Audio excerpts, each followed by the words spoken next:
नमस्कार सभी को। एथिक्स की क्लासेज में आप सभी का हार्दिक स्वागत और अभिनंदन। पिछली 2-3 वीडियोस से जो आपका प्यार मुझे मिला है उसके लिए आपका बहुत बहुत आभार, बहुत बहुत धन्यवाद। मैं बहुत क्या कह सकते हैं बहुत ही ज़्यादा आभार व्यक्त कर सकता हूँ। तो फिलॉसफी में हम जो है वो बौद्ध दर्शन हमने लास्ट क्लास में पढ़ा था। आज हम शुरू करने वाले हैं जैन दर्शन। कौन सा दर्शन शुरू करने वाले हैं हम? जैन दर्शन। भारत में जो सबसे सिस्टमेटिक फिलॉसफी जिन दर्शनों की रही है, तो 9 दर्शनों में से सबसे ज्यादा जो व्यवस्थित दर्शन यदि कोई है तो वो है हमारा जैन दर्शन। और चूंकि हमने बौद्ध दर्शन पढ़ा है तो आपको पता है बौद्ध दर्शन के साथ साथ जैन दर्शन भी हमेशा चलता है। और 6ठी शताब्दी ईसा पूर्व में इन दोनों धर्मों का उदय हुआ। हालांकि दुनिया भर में 6ठी शताब्दी ईसा पूर्व में एक तरीके से धार्मिक क्रांति हुई पूरी दुनिया में, और जगह जगह अनेक धार्मिक रूप से नए कुछ धर्म बने थे। जैसे चीन में भी इसी समय कन्फ्यूशियस धर्म बना। जो जैन धर्म है, जैन धर्म की जो व्यवस्थित शुरुआत हम मान सकते हैं वो किन से मान सकते हैं? हम महावीर स्वामी जी से मान सकते हैं व्यवस्थित शुरुआत। हालांकि जो जैन दर्शन है या जैन धर्म जो है वो बहुत पुराना है। इतना पुराना है कि भाई जो जैन दर्शन के जो 24 तीर्थंकर हैं उनमें से कुछ तीर्थंकरों का उल्लेख, यानी कि 3 तीर्थंकरों का उल्लेख वेदों में भी मिलता है। और महावीर स्वामी से, क्योंकि महावीर स्वामी कौन से हैं? 24वें तीर्थंकर हैं। कौन से तीर्थंकर हैं? 24वें। तो इनसे पहले कितने तीर्थंकर हो चुके थे? 23 तीर्थंकर हो चुके थे। तो व्यवस्थित रूप में भले ही महावीर स्वामी ने दिया, लेकिन महावीर स्वामी से पहले ही जो जैन दर्शन है या जैन जो धर्म है वो किसी ना किसी रूप में चल रहा था। और मैंने आपको अभी बताया कि ये इतने पुराने हैं कि इनमें से जो पहले 3 जो तीर्थंकर जो माने जाते हैं उनका उल्लेख वेदों में भी मिलता है। उनका उल्लेख जो मिलता है वो वेदों में भी मिलता है। तो सबसे पहले हमारे कौन से हैं? ऋषभदेव जी हैं। ऋषभदेव, उनके बाद में अजितनाथ, और तीसरे नंबर पर अरिष्टनेमी। इन 3 का उल्लेख कहां मिलता है? वेदों में मिलता है। पहले ऋषभदेव का, अजितनाथ जी का और अरिष्टनेमी का। इसके अलावा जो 23वें जो तीर्थंकर हैं वो है पार्श्वनाथ, या इन्हीं को पारसनाथ भी कह देते हैं। इन्हीं को क्या कह देते हैं? पारसनाथ भी कह देते हैं। तो हालांकि है तो खैर 24वें, और 24 तीर्थंकरों की सूची भी मिल जाती है, लेकिन वो हमारे किसी काम की है नहीं।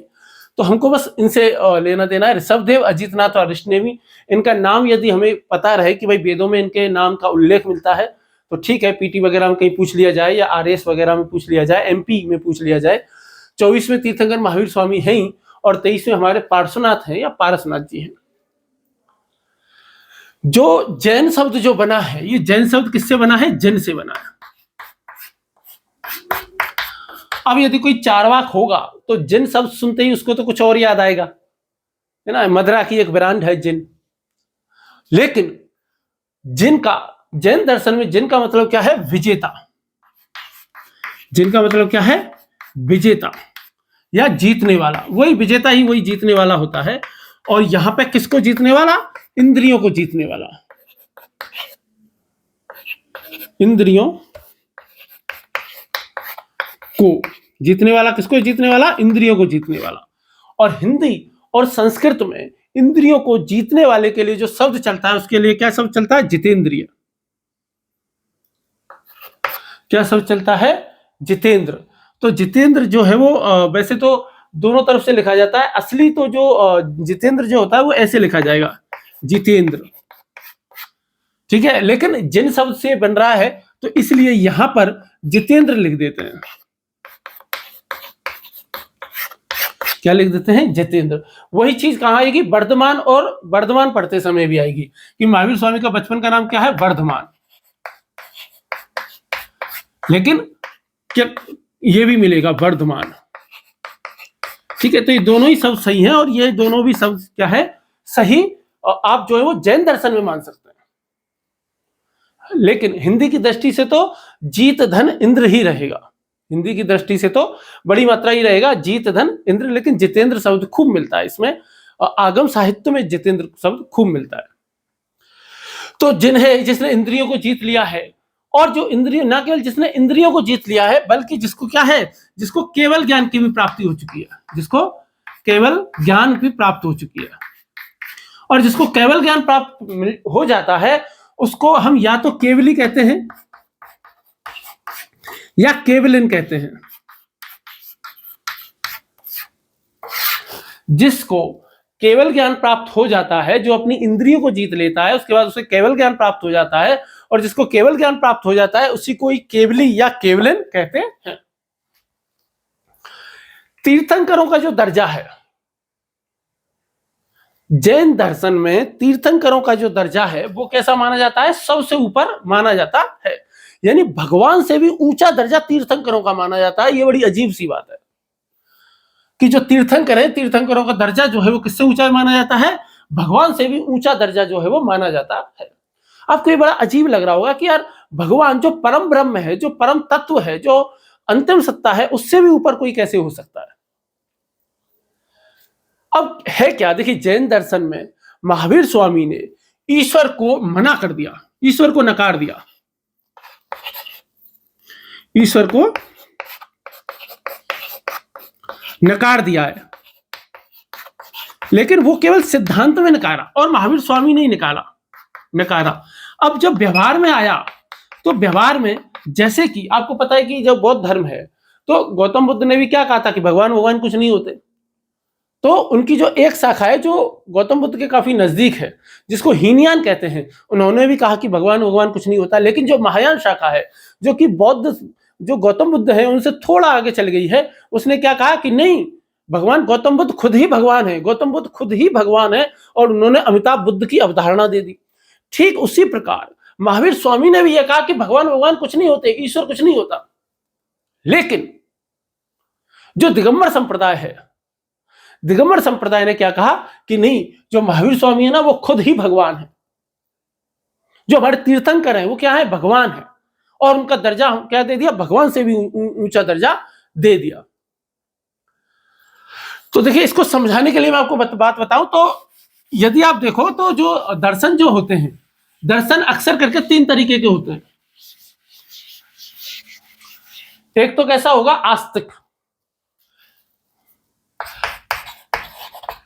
एक तो विचारधारा होती है थीज्म विचारधारा को क्या कहते हैं, आस्तिक विचारधारा, जो ईश्वर में विश्वास रखती है। आस्तिक का मतलब यहाँ पे जिसका ईश्वर में भरोसा है, जो ईश्वर को मानता है उसको क्या कहते हैं, थीज्म। जो ईश्वर को नकारता है उसको कहते हैं एथीज्म।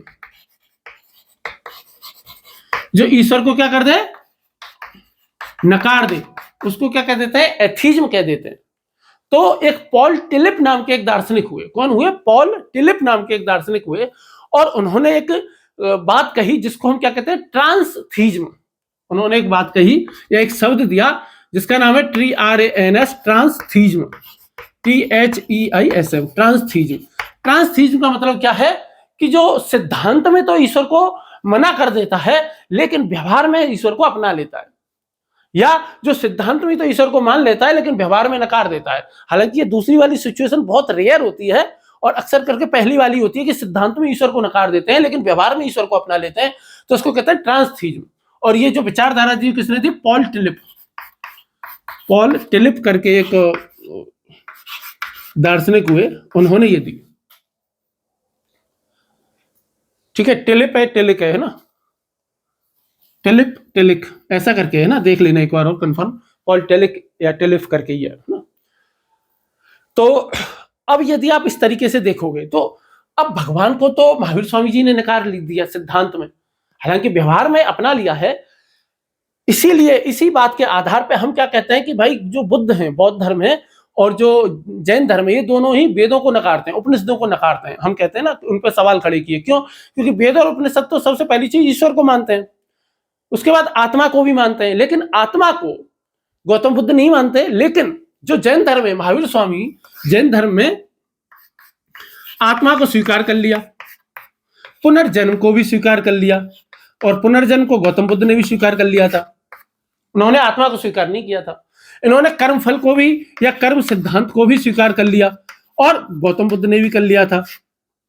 इन्होंने बंधन को भी स्वीकार कर लिया कि भाई कर्म फल की वजह से आत्मा क्या किसमें रहती है, बंधन में रहती है, जन्म मरण का चक्र बना रहता है, और वो कर्म सिद्धांत की वजह से होता है। तो ये सारी चीज, मोक्ष भी मान लिया इन्होंने, जिसको ये कैवल्य कहते हैं, मोक्ष भी मान लिया। और मोक्ष तो गौतम बुद्ध ने भी मान लिया था, उन्होंने उसको क्या कहा था, निर्वाण कहा था। तो बेसिकली वेद और उपनिषदों से इनकी जो थोड़ी सी दूरी है, एक तो वो आडंबरों को लेकर के हो गई, एक जातिवाद को लेकर के हो गई, एक हिंसा को लेकर के हो गई, और दूसरा ईश्वर के प्रश्न पे हो गई। तो इन कुछ चीजों पे ये वेद और उपनिषदों से क्या रखते हैं, दूरी रखते हैं। लेकिन वेदों के बाकी जो, वेदों और उपनिषदों के बाकी के जो विचार हैं, जैसे आत्मा हो गए, पुनर्जन्म, कर्म सिद्धांत, बंधन, मोक्ष, इन सबको ये क्या करते हैं, मानते हैं। इसीलिए महायान परंपरा जो है गौतम बुद्ध की, वो भी क्या है, इसके बहुत ज्यादा वेद और उपनिषदों के क्या है, नजदीक है। ठीक है, तो आगे बढ़ते हैं, और आगे बढ़ते हुए महावीर स्वामी जी के बारे में थोड़ी बहुत जानकारी, जो बेसिक जानकारी जो गौतम बुद्ध जी की प्राप्त हमने की थी, ऐसे ही महावीर स्वामी जी के बारे में प्राप्त कर लेते हैं।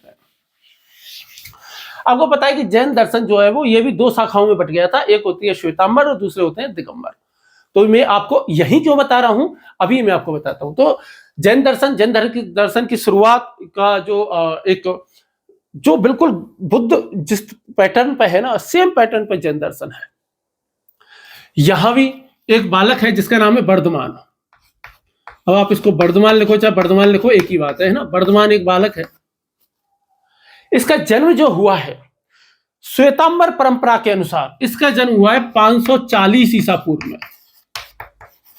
और इतिहास में 540 ईसा पूर्व को ही वरीयता देता है। लेकिन जो दिगंबर संप्रदाय है, कौन सा संप्रदाय है, दिगंबर संप्रदाय, वो कब मानता है, 599 ईसा पूर्व में। यानी कि कुछ ऐसे साहित्य भी हैं जो कि महावीर स्वामी का जन्म कब मानते हैं, 599 ईसा पूर्व में। यूपीएससी की दृष्टि से ये साल 0 मायने रखती है, 0। कोई कभी नहीं पूछेगा आपको यूपीएससी में, मेंस के, ना तो आरएस के पेपर में कभी पूछा जाएगा, ना एमपी के पेपर में कभी पूछा जाएगा। ये मैं आपको इसलिए बता रहा हूं ताकि बताना है जन्म, इस वजह से। बस ऐसा हो सकता है कि किसी वनडे एग्जाम में जरूर पूछ लिया जाए, और इसके अलावा इसकी कोई इंपॉर्टेंस नहीं है, पर आपको पता रहे तो ठीक रहता है। इनका जो वंश है वो कौन सा वंश है, ज्ञात्र वंश या ज्ञात्रक वंश जो है इनका है। इनका जन्म हुआ है कुंडल ग्राम में, कुंडल ग्राम में इनका जन्म हुआ है। और कुंडल ग्राम कहां पे है, वैशाली में। कुंडल ग्राम कहां है, वैशाली में। और ये वैशाली कहां है, बिहार में। वैशाली से आपको एक उपन्यास याद आ रहा है, वैशाली की नगर वधू, किसने लिखा है पता है, आचार्य चतुरसेन शास्त्री जी ने लिखा है वैशाली की नगर वधू। बहुत ही अच्छा उपन्यास है। तो इनका जन्म हुआ कुंडल ग्राम में, बिहार में। और गौतम बुद्ध का जन्म कहां हुआ था भाई, एक सेकंड देना ना, माफी चाहूंगा। तो क्या पूछ रहा था मैं, हाँ, तो महावीर स्वामी, गौतम बुद्ध का जन्म कहां हुआ था, बिहार, यूपी, राजस्थान, कहां हुआ था, नेपाल में, कपिलवस्तु में। तो बिहार में आपका क्या हो गया, जन्म हो गया। इनके पिता का जो नाम था वो क्या था, आपके पिता का नाम क्या है, सिद्धार्थ है। आपके पिता का नाम क्या है, सिद्धार्थ। माता का नाम क्या है, त्रिशला। माता का नाम क्या है, त्रिशला है।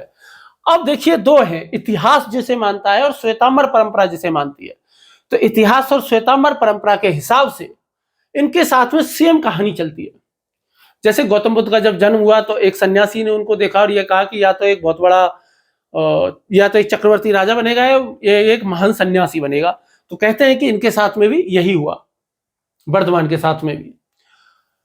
तो जब ये बड़े हुए तो चूंकि इनका भी मन वैराग्य में लगता था, भोग विलास में लगता नहीं था, तो इनकी भी शादी की गई। और श्वेतांबर परंपरा और इतिहास जिसे वरीयता देता है उसके हिसाब से इनकी शादी हुई। और जो शादी हुई तो उस कन्या का क्या नाम है, यशोदा नाम की एक कन्या से इनकी शादी हुई। और इनके एक पुत्री भी हुई। और इनकी क्या हुई, पुत्री हुई। और उस पुत्री का नाम प्रियदर्शना या अनुज्जा रखा गया, अनुज्जा या प्रियदर्शनी या प्रियदर्शना। उसका नाम, बेटी का नाम रखा गया। यह श्वेतांबर परंपरा कहती है और इतिहास भी यही कहता है। जो दिगंबर जो संप्रदाय है वो नहीं मानता है कि महावीर स्वामी की शादी हुई थी। उनके अनुसार महावीर स्वामी जी की शादी नहीं हुई थी। और ऐसा वो क्यों कहते हैं? क्योंकि उनके यहाँ ब्रह्मचर्य पर कठोर बल है। आपको पता है कि जो दिगंबर संप्रदाय है, दिगंबर मतलब जिन्होंने दिशाओं को ही अपना वस्त्र मान लिया है, और वो सबसे ज्यादा वरीयता कौन से व्रत को देते हैं? जो पंच महाव्रत है उनमें से किसको देते हैं? ब्रह्मचर्य को देते हैं। तो यदि ये ब्रह्मचर्य को सबसे ज्यादा वरीयता देंगे तो ये कैसे मानेंगे कि जो 24वें इनके तीर्थंकर हैं वो शादीशुदा थे और अपनी पत्नी और बेटी को छोड़ करके, रात को सोता हुआ छोड़कर आ गए, जैसे कि गौतम बुद्ध थे। तो इसीलिए दिगंबर संप्रदाय क्या मानती है? दिगंबर संप्रदाय इसमें और इसमें विश्वास नहीं रखती। दिगंबर संप्रदाय के अनुसार ये अपने मम्मी पापा के से अनुमति ली, परमिशन ली थी महावीर स्वामी जी ने, और महावीर अपने मम्मी पापा से अनुमति लेकर के ही ये तपस्या करने गए थे, ज्ञान की खोज में गए थे। ये कौन कहता है? आपका दिगंबर संप्रदाय कहता है। लेकिन श्वेतांबर संप्रदाय जिसे मानता है और इतिहास भी जिसे वरीयता देता है, वो कहानी ये है, इनकी पुत्री थी 29 साल की उम्र में या 30 साल की उम्र में, 30 की उम्र में इन्होंने क्या छोड़ा? 30 की उम्र में क्या किया इन्होंने? गृह त्याग। तो जब इन्होंने गृह त्याग किया था तो उस समय इनके माता पिता की मृत्यु हो चुकी थी और इनके बड़े भाई थे जिनका नाम था नंदीवर्धन। तो उनकी अनुमति ली थी इन्होंने, और अनुमति लेकर के ही इन्होंने क्या किया था? गृह त्याग किया। 12 वर्ष तक कठोर तपस्या की, बहुत कठोर तपस्या की थी इन्होंने, बहुत ज्यादा कठोर। गौतम बुद्ध ने 6 साल तपस्या की थी और वो मध्यम मार्ग को अपनाने वाले व्यक्ति थे। लेकिन चूंकि जैन धर्म आपने देखा होगा बहुत ज्यादा संयमी है, बहुत ज्यादा कठोर है अपने नियमों को लेकर के, तो बहुत ज्यादा संयम की बात करता है। इसीलिए इन्होंने भी क्या की? 12 वर्ष तपस्या की और कठोर तपस्या की। ऐसा कहते हैं, ये वर्णन मिलता है महावीर स्वामी जी के बारे में कि जब ये घर से छोड़ करके गए तो उनके पास वस्त्र थे, लेकिन धीरे धीरे वो वस्त्र जीर्ण शीर्ण होकर के गिर पड़े, फट गए, लेकिन उन्होंने कभी भी दोबारा वस्त्र धारण नहीं किए। जब ये तपस्या करते थे तो कई बार इनके शरीर पर कुछ छोटे मोटे जो है वो चींटे वगैरह और ये सब जानवर चढ़ जाते थे और कई बार इनको काटते थे। ये जानवर मतलब ये कीड़े मकोड़े जो होते हैं, चींटी वगैरह, चैंटा, ये दीमक वगैरह, लेकिन ये कभी इस चीज की परवाह ही नहीं करते थे। कहते हैं कि कई बार जो है वो लोगों ने किसी गांव में जब पहुंच गए या कोई लोग इन्होंने देख लिया तो कई बार इनकी पिटाई भी कर देते थे नग्न अवस्था में रहने की वजह से, या फिर इनको ऐसे इनके पीछे पड़ते थे और इनको ऐसे भगाते थे। तो ऐसे खूब सारी कहानियां इनके बारे में चलती हैं, लेकिन ये बहुत ज्यादा संयमी थे। तो इन्होंने दोबारा वस्त्र क्यों नहीं धारण किए? क्योंकि ये अपरिग्रह है कि जो पंच महाव्रत जो दिए हैं तो उनमें एक और अवधारणा कौन सी आती है? अपरिग्रह की। अपरिग्रह का मतलब संसार की कोई वस्तु इकट्ठी नहीं करनी है, और ब्रह्मचर्य मतलब संसार की किसी भी वस्तु में 1% भी इंटरेस्ट नहीं रखना है। तो इनका वस्त्रों में 0 इंटरेस्ट था और वस्त्र रखने भी नहीं है। इस वजह से तो बहुत ज्यादा कठोर तपस्या इन्होंने की और 12 वर्ष कठोर तप किया। 12 वर्ष कठोर तप करने के बाद में रिजुपालका नदी के तट पर, रिजुपालका एक नदी है, रिजुपालका नदी के तट पर इनको क्या हुआ? एक जाम्भिया ग्राम है, तो इनको किसकी प्राप्ति हुई? ज्ञान प्राप्त हो गया।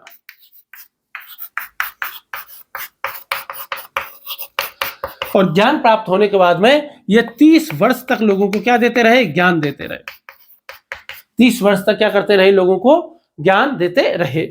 और कुछ सोर्सों के अनुसार इनकी 72 वर्ष में मृत्यु हुई, निर्वाण प्राप्त हुआ इनको। कुछ के अनुसार 70 की अवस्था में और कुछ के अनुसार 73 की अवस्था में। ऐतिहासिक आधार पर जो सबसे ज्यादा तथ्य जिसको माना जाता है, ठीक है, देखो ये विवाद का विषय कई बार हो जाता है, तो इसके चक्कर में आप ना पड़े बहुत ज्यादा। आप कॉन्सेप्ट पे ध्यान दें, वर्षों पे ध्यान ना दें कि कब पैदा हुए कब नहीं। मेन कॉन्सेप्ट क्या है? साल 2 साल ऊपर नीचे हो सकता है, मतलब जो बुक्स में मिलता है मैं तो आपको वही बता रहा हूं, लेकिन इसमें लेकर के चूंकि ऑथेंटिक 100% ऑथेंटिक कुछ नहीं है, इसलिए मैं आपको बात बता रहा हूं। तो चूंकि इनको आत्मज्ञान प्राप्त हुआ 42 वर्ष में, 42 वर्ष की उम्र में इनको ज्ञान प्राप्त हो गया। 12 वर्ष का करने के बाद में शेष जीवन 30 साल इन्होंने ऐसे ही गुजारा, तो 72 वर्ष की उम्र हो गई। अब चूंकि 540 के हिसाब से 72 वर्ष की उम्र लगाएंगे तो क्या हो जाता है? 468 ईसा पूर्व में, 468 ईसा पूर्व में निर्वाण प्राप्ति हो गई, या 527 ईसा पूर्व में। जो भी आप सही मानना चाहें उसके हिसाब से इनको क्या हुआ, कैवल्य प्राप्त हो गया, बेसिकली निर्वाण प्राप्त हो गया ऐसे कह लो, ठीक है। और इनको जो निर्वाण जो प्राप्त हुआ था वो कब प्राप्त हुआ था, कार्तिक अमावस्या को, कार्तिक अमावस्या के दिन हुआ था। और चूंकि कार्तिक अमावस्या के दिन इनको हुआ था तो उसी दिन क्या मनाते हैं, दिवाली मनाते हैं, दीपावली होती है। तो इसीलिए दीपावली के दिन ही ये क्या मनाते हैं, जैन दर्शन वाले महावीर निर्वाण दिवस मनाते हैं दीपावली वाले दिन ही, ठीक है। अब ये बात ध्यान रखना कि जैसे गौतम बुद्ध ने अपने जीवन में कभी भी अपने उपदेश लिखे नहीं, ऐसे ही महावीर स्वामी जी ने भी अपने उपदेश कभी नहीं लिखे। सारे के सारे उपदेश इनके मौखिक थे।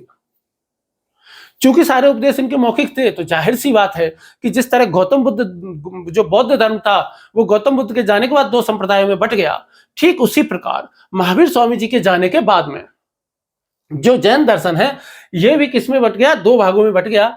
एक कहलाया श्वेतांबर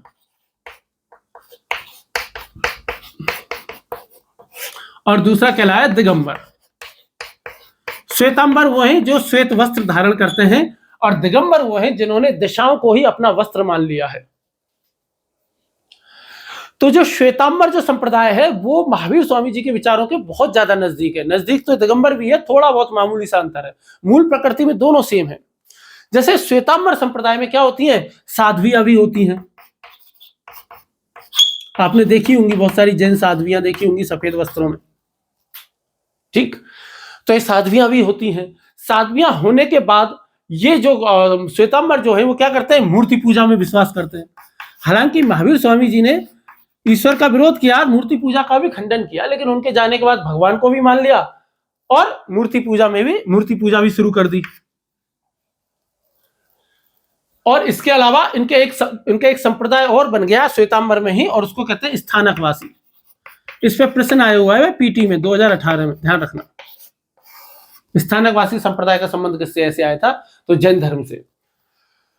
अब जो दिगंबर जो संप्रदाय है, दिगंबर संप्रदाय में जो है वो साध्वियां नहीं, साध्वियों का क्या कर दिया गया है, निषेध कर दिया गया है। इसमें सबसे ज्यादा जो बल दिया गया है दिगंबर संप्रदाय में वो किस पे दिया गया है, कठोर ब्रह्मचर्य पर। किस पे दिया गया है, कठोर ब्रह्मचर्य पे दिया गया है। इसमें भी दो बन गए थे आगे चल के, एक कहलाते हैं तेरापंथी, आपने कई बार लिखा हुआ देखा भी होगा तेरापंथी, या फिर इनमें एक और है जिसको कहते हैं 20पंथी। तेरापंथी सबसे ज्यादा है, आपने खूब देखा होगा मेरे हिसाब से तेरापंथी। तो जो दिगंबर जो संप्रदाय है इसमें कई लंबे समय तक साध्वियां नहीं होती थी, बाद में आर्यकाएं जो साध्वियां इसमें भर्ती कर ली गई और उनको क्या नाम दिया गया, आर्यकाएं। उनको क्या कहा गया, आर्यकाएं उनको कहा गया। और उनके लिए दिगंबर रहना अनिवार्य नहीं है, वो क्या करती हैं, सूती साड़ी पहनती हैं। क्या पहनती हैं वो, सूती साड़ी पहनती हैं। जैन धर्म के बारे में एक चीज और यही मैं बता देता हूं जिसपे प्रश्न पूछा जा सकता है, जो कि बहुत ज्यादा चर्चाओं में भी रहता है, और उसको हम कहते हैं सल्लेखना। उसको क्या कहते हैं, सल्लेखना। तो सल्लेखना क्या होता है, सल्लेखना है इच्छा से उपवास द्वारा मृत्यु। सल्लेखना का मतलब क्या है, मृत्यु के लिए स्वेच्छा से उपवास, ऐसे कर लो, मृत्यु के लिए स्वेच्छा से उपवास।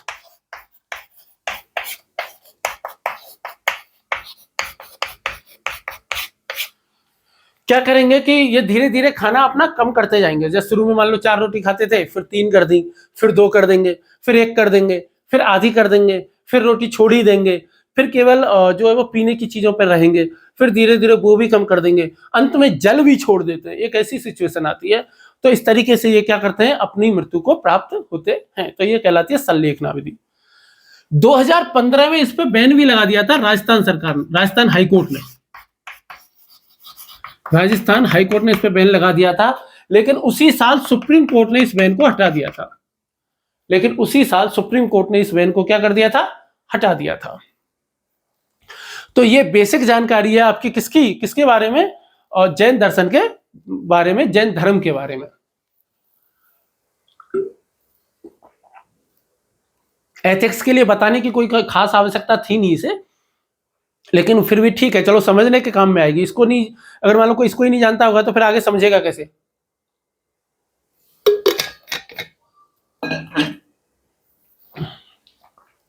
आगे देखते हैं। अब हम प्रॉपर इसका दर्शन शुरू करेंगे। इसके जो एथिक्स के लिए काम का है, जो एथिक्स में पेपर में आता है। हम दर्शन इसलिए नहीं पढ़ रहे हैं कि अपनी विद्वता साबित करने के लिए, है ना, ज्ञान अर्जित करने के लिए। ज्ञान अर्जित करने के लिए तो पढ़ ही रहे हैं, बट एग्जाम की दृष्टि से हमारा सबसे ज्यादा फोकस है। तो आपको पता ही है कि भाई जो दर्शन जो होता है, दर्शन के कितने भाग होते हैं? 3 होते हैं। पहला होता है आपका ज्ञान मीमांसा,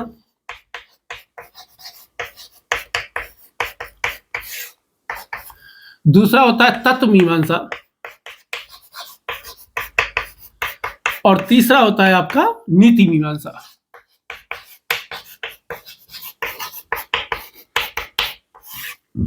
ज्ञान मीमांसा यानी एपिस्टेमोलॉजी, तत्व मीमांसा यानी मेटाफिजिक्स, और नीति मीमांसा यानी कि एथिक्स।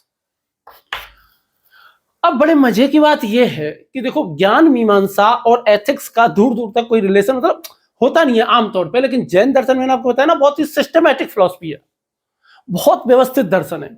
इसी वजह से अभी तक केवल एक ही दर्शन की ज्ञान मीमांसा पर प्रश्न पूछा गया, और वो है जैन दर्शन की ज्ञान मीमांसा पर। और वो प्रश्न ज्ञान मीमांसा में इनकी में एक विचार है, उसको कहते हैं स्यादवाद। उस विचार को क्या कहते हैं? स्यादवाद। उस पर प्रश्न आया हुआ है मेंस में, तो जाहिर सी बात है वो हमको पढ़ना पड़ेगा। इनके तत्व मीमांसा में एक बहुत ही शानदार विचार है जिस पर प्रश्न आने की पूरी संभावना बनती है, और उसका नाम है अनेकांतवाद। और उसका नाम क्या है? अनेकांतवाद। तो तत्व मीमांसा से हम क्या पढ़ेंगे? अनेकांतवाद पढ़ेंगे। अब बचती आपकी नीति मीमांसा। तो नीति मीमांसा में हम पढ़ेंगे एक तो बंधन की धारणा। बंधन, ये बंधन तो प्यार का बंधन है, ठीक है। तो एक तो बंधन की धारणा पढ़ लेंगे। एक त्रिरत्न इन्होंने दिए हैं, 3 रत्न इन्होंने दिए हैं, ठीक है। तो वो हम देख लेंगे कि भाई सम्यक दर्शन, ठीक है, वो वाले। और आखिरी इन्होंने कौन सा इसमें पढ़ेंगे? पंचव्रत। ये पंचव्रत गांधी जी के यहाँ भी मिलते हैं, योग दर्शन में भी मिलते हैं, तो इनकी तो लंबी परंपरा है, कोई टेंशन वाली बात नहीं है। तो नीति मीमांसा इनकी इतनी टफ नहीं है, बहुत आसान है। ये 2 विचार मोस्ट इंपोर्टेंट हैं, यहां से प्रश्न पूछे जा सकते हैं। अंत में हम क्या कर लेंगे? अंत में जो है वो क्या कर लेंगे? मूल्यांकन कर लेंगे पूरे का। तीनों विचारों का क्या कर लेंगे? पूरे के पूरे का मूल्यांकन कर लेंगे। मूल्यांकन में एक तरफ हम सकारात्मक पक्ष देख लेंगे और दूसरी तरफ नकारात्मक पक्ष देख लेंगे, और बाद में क्या सीखें वो देख लेंगे। निष्कर्ष के तौर पे क्या सीखें जैन दर्शन से वो हम देख लेंगे। तो ये हमारा टोटल जैन दर्शन है, और जैन दर्शन में इतना इतना ही हमको पढ़ना है। तो चलिए समय वेस्ट नहीं करते हैं और ज्ञान मीमांसा से बात शुरू करते हैं। अभी आएगा मजा वो मीम आता है ना कि अभी मजा आएगा ना वीडियो, तो वो मजे आने वाली बात यहां से शुरू होती है।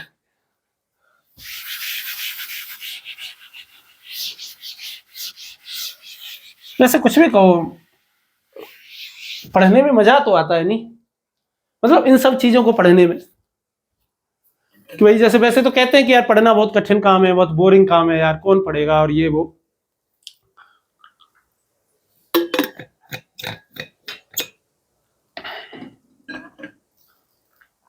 पर मेरे निजी अनुभव के आधार पर तो ये बड़ा ही मजेदार लगता है। देखो ये तो कितना मजेदार चीज है, आपको बहुत नया देखने को मिलेगा, कुछ नया सीखने को मिलेगा। आप पहली बार इसको देख रहे हो, पढ़ रहे हो, समझ रहे हो ना, तो कुछ आपको बहुत सीखने को मिलेगा, ठीक है। ज्ञान मीमांसा, ज्ञान मीमांसा को कहते हैं एपिस्टेमोलॉजी। अब देखिए ज्ञान मीमांसा में अभी तक हमने ज्ञान मीमांसा के बारे में कुछ भी बात नहीं की। ज्ञान मीमांसा में बेसिकली हम पढ़ते क्या है? ज्ञान मीमांसा में हम ये पढ़ते हैं कि ज्ञान क्या है, ज्ञान का स्रोत क्या है, क्या जो हमें ज्ञान प्राप्त हो रहा है वो सच है या नहीं है, क्या हम वास्तविकता में कुछ ज्ञान प्राप्त कर सकते हैं, सत्य क्या है, क्या हम सत्य को जान सकते हैं। ये सारे के सारे प्रश्न जो होते हैं वो किसमें आते हैं? एपिस्टेमोलॉजी में आते हैं, यानी कि ज्ञान मीमांसा में आते हैं। अब मैंने आपको पहले ही बताया कि भाई इसमें जैन दर्शन ने जो एक विचार दिया उसका नाम है स्यादवाद। इस पर प्रश्न आ ही चुका है। तो स्यादवाद जो ये शब्द बना है ना, ये किससे बना है? स्यात् शब्द से बना है। किससे बना है? स्यात् शब्द से बना है। और स्यात् शब्द का जो शाब्दिक अर्थ जो होता है वो है संभवतः या शायद। संभवतः या शायद, शायद हो सकता है या हो सकता है। ये इसके तीन क्या है? अर्थ हैं, शाब्दिक अर्थ है। इससे क्या पता चलता है? ये कहता है, ये विचार ये कहता है कि भाई हमें जो ज्ञान प्राप्त हो रहा है ना, वो शायद सही भी हो सकता है और शायद गलत भी हो सकता है। वो डिपेंड करेगा हमारे दृष्टिकोण पर, वो डिपेंड करेगा हमारे देखने के नजरिए पर, वो डिपेंड करेगा उस समय प्रकाश कितना है, लाइट कितनी है, कितने, मतलब कई सारे संदर्भों पर वो निर्भर करेगा कि वो सही है कि नहीं है। इसी से ही मिलता जुलता एक विचार जो पश्चिम में बहुत ज्यादा रहा है दर्शन में, उसको हम कहते हैं क्या? संदेहवाद। उसको हम क्या कहते हैं? संदेहवाद। और संदेहवाद को इंग्लिश में कहते हैं स्पेक्टिसिज्म। क्या कहते हैं? स्पेक्टिसिज्म। स्पेक्टिसिज्म ही कहते हैं ना, स्पेक्टिसिज्म ही कहते हैं, ठीक है। स्केप्टिसिज्म, SKEPTI, स्केप्टिसिज्म, हाँ, SKEPTICISM, हाँ, स्पेक्टिसिज्म उसको कहते हैं संदेहवाद। मीनिंग की गड़बड़ हो जाती है, ठीक है। स्पेक्टिसिज्म, संदेहवाद क्या होता है? तो संदेहवाद ध्यान से देखेंगे अब। संदेहवाद का मतलब यह है ज्ञान की विश्वसनीयता पर सवाल खड़े करना, ज्ञान की विश्वसनीयता पर प्रश्न उठाना कि जो हमें ज्ञान मिल रहा है वो सच में सही ज्ञान मिल रहा है कि गलत ज्ञान मिल रहा है। जैसे कि ये कहता है संदेहवाद कि हम किसी भी चीज के बारे में जान ही नहीं सकते, हम किसी भी बात पर 100% भरोसा ही नहीं कर सकते। जैसे मान लो मैं अभी तुम्हें, जैसे मैं अभी वीडियो रिकॉर्ड कर रहा हूं, तो कर रहा हूं कि नहीं कर रहा, मेरे हाथ में चौक है कि नहीं है, ये पीछे ग्रीन बोर्ड है कि नहीं है, इस पर कुछ मैं लिख रहा हूं कि नहीं लिख रहा, आप ये वीडियो देख रहे हैं कि नहीं देख रहे, मैं सुन रहा हूं कि नहीं सुन रहा। तो ये क्या है? ये संदेहवाद की श्रेणी में आएगा। संदेहवाद ये कहता है कि जैसे ये चौक है ना, इस चौक को आप देखोगे तो सभी को ये चौक अलग अलग तरीके से दिखेगा। तरीके का मतलब हो सकता है कोई दूर से देख रहा हो, किसी ने मोबाइल दूर रख रखा हो, है ना, किसी के मोबाइल में ब्राइटनेस बहुत ज्यादा हो, किसी के मोबाइल में ब्राइटनेस थोड़ी कम हो। तो ये सभी को एग्जैक्ट वैसा नहीं दिखेगा जैसा कि ये रिकॉर्ड हो रहा है या जैसा मुझे दिख रहा है। सभी का देखने की शक्ति अलग अलग है। इसीलिए ग्रीक में जो सबसे पुराने जो संदेहवादी हुए, ग्रीस में सबसे पुराने एक संदेहवादी हुए, उनका नाम है पायरो। उनका नाम क्या है? पायरो। तो पायरो क्या कहते हैं कि चूंकि हम किसी भी चीज के बारे में 100% सच जान ही नहीं सकते, इसलिए हमको क्या कहना चाहिए? ईमानदारी बरतते हुए अपने कथनों में हमेशा ही शायद लगा देना चाहिए कि शायद मैं आपको पढ़ा रहा हूं, शायद मैं वीडियो रिकॉर्ड कर रहा हूं, शायद मैं ग्रीन बोर्ड पे लिख रहा हूं, शायद मेरे हाथ में चौक है, शायद मेरे सिर पे बाल है, शायद ये रूम है, इस तरीके से। क्योंकि पायरो का मानना था कि शायद लगाएंगे तो ही वो 100% सही साबित होगा, नहीं तो वो गलत हो जाएगा। अब पश्चिम में एक इनसे भी बड़ा व्यक्ति आ गया और उसका जो पूर्ण संदेह का जो समर्थक था, जो कि टोटल जो है वो क्या करता था? स्पेक्टिसिज्म पे जो पूरा भरोसा करता था, उसका नाम है रेने डेकार्टे। रेने डेकार्ट, वैसे तो डेस्कार्टस भी कह सकते हैं। देखो रेने की स्पेलिंग सरल है इसलिए इंग्लिश में लिखा है, डेकार्टे की इंग्लिश थोड़ी सी टफ है इसलिए इसको हिंदी में लिखा है ना। डेकार्टे की इंग्लिश होती है डेस्कार्टस, वैसे फ्रेंच नाम है ना ये, DESCAR, जर्मन नाम है शायद, जर्मन है, हाँ जर्मन है, डेस्कार्टस, DESCARTES ऐसे करके स्पेलिंग है। तो रेने डेस्कार्टस ने क्या कहा? इनका जो सबसे फेमस लाइन है वो तो है ही है, कौन सी है? कॉर्गिटो इमो सुर्गो, यानी कि I think therefore I am, मैं सोचता हूं इसलिए मैं हूं। I think therefore I am.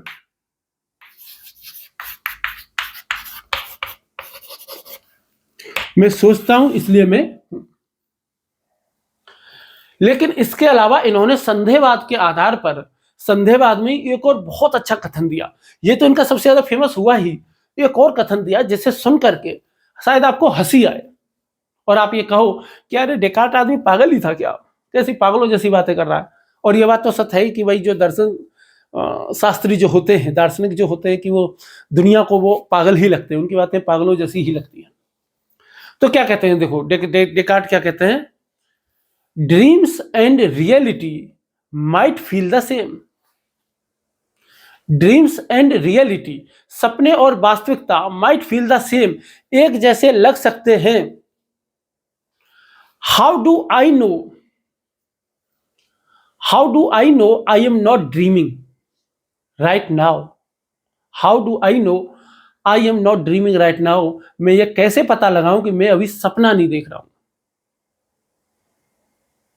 कि सपना और हकीकत एक जैसे ही लगते हैं, तो आप ये बताओ मैं ये कैसे पता लगाऊं कि मैं अभी सपना नहीं देख रहा हूं?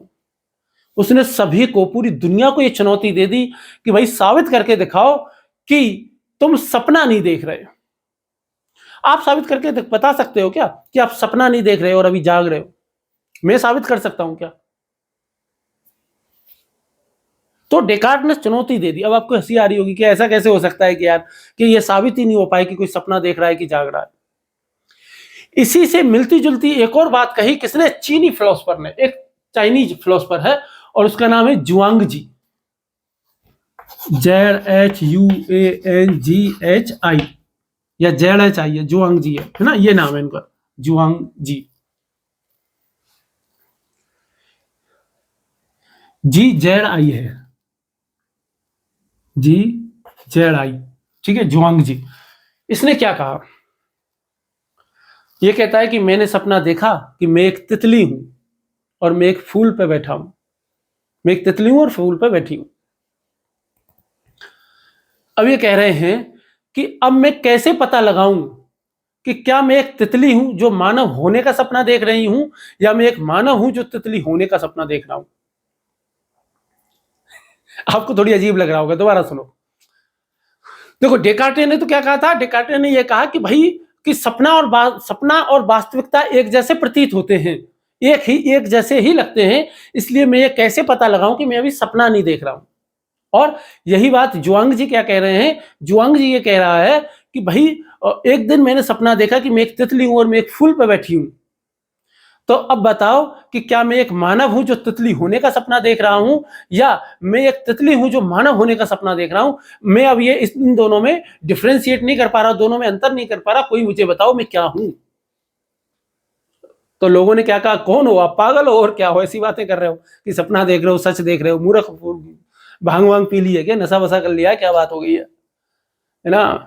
तो पर दार्शनिक दार्शनिक होता है। अब उसकी बात को समझने की हम कोशिश करते हैं। देखिए दुनिया का सबसे बड़ा सच है ये, आप चाहे इसको मानो चाहे नहीं मानो, चाहे इसको हंसी में उड़ा दो, है ना। गर्मी बहुत ज्यादा आ गई है, नहीं अचानक से ही गर्मी आ गई है।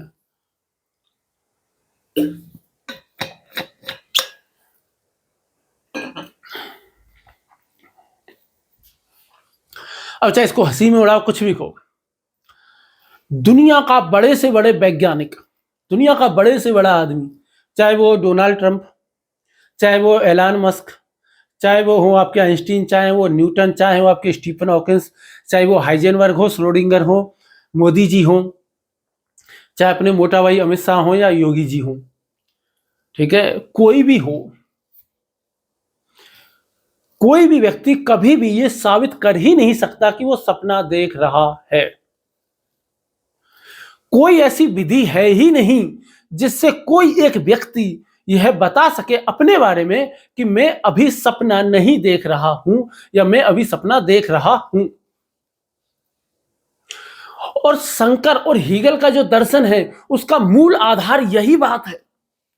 शंकर इस सब को क्या कहते हैं? माया कहते हैं। वो कहते हैं कि हम सच में है ही नहीं, बस भगवान के सपने में हम हैं। और यही बात हीगल कहता है कि हम भी परम तत्व के चिंतन में हैं।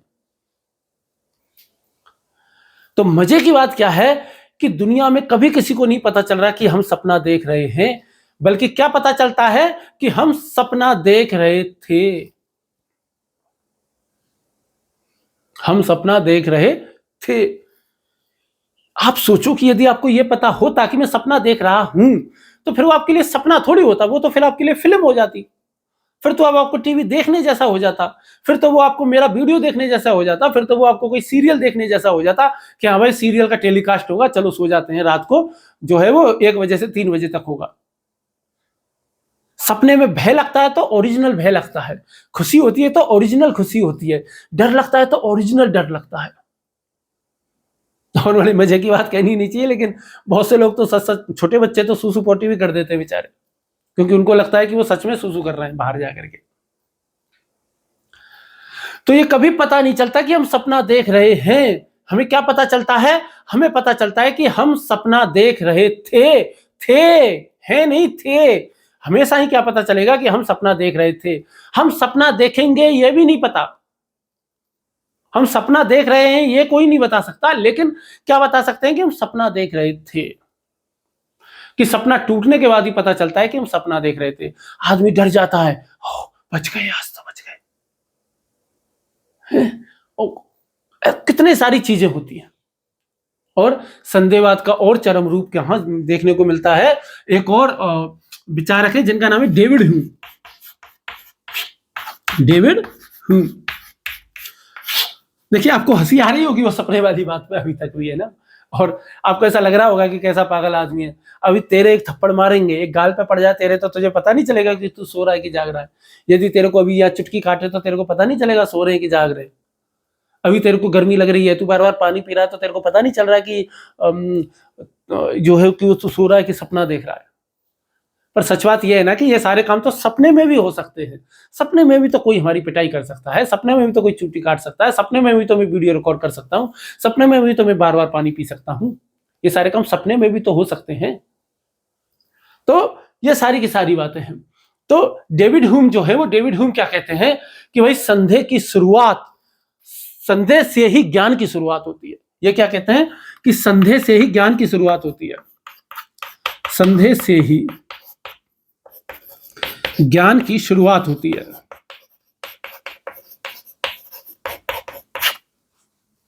संदेह से ही क्या होती है? ज्ञान की शुरुआत होती है। एक उदाहरण देखते हैं। जैसे न्यायालयों में इसको बहुत ज्यादा माना जाता है, हाई कोर्ट्स में। कोर्ट में एक शब्द चलता है, कौन सा? Innocent until proven guilty. क्या कौन सा शब्द चलता है कि इनोसेंट, दिख रहा है ना यहाँ पे, हाँ, कि इनोसेंट अंटिल प्रूवन गिल्टी।